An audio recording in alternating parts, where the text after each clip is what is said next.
Wasn't a big Bruce Springsteen fan, never was, although back in 1975 when he came out with Born to Run, I was infatuated with that single at least the first 100 times I heard it.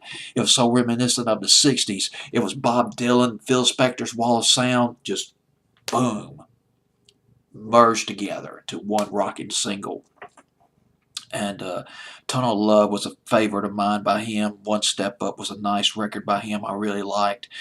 And but it was always nice to hear something by him come out by the 1990s and early 2000s. He's at number 39 on my fantasy playlist of the week of February the 9th, 2003. Bruce Springsteen with Lonesome Days is from The Rising, the album The Rising, his first album in 7 years.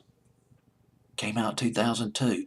And his first album with the featuring his backing band, the E Street Band.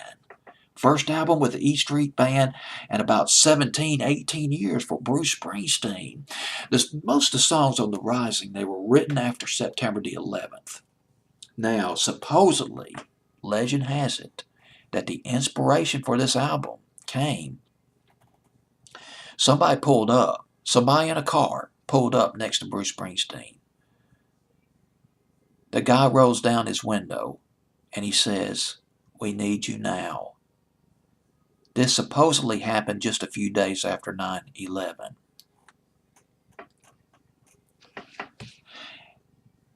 Well, here's the thing about this album. It sold.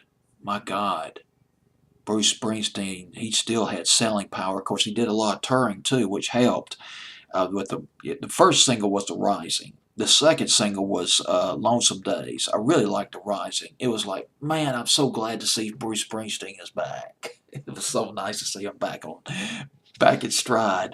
The Rising, and then Lonesome Days didn't chart here in America except maybe on the adult rock charts. In England, it barely made top 40. In Sweden, it went up to number 47 from the least you need to know.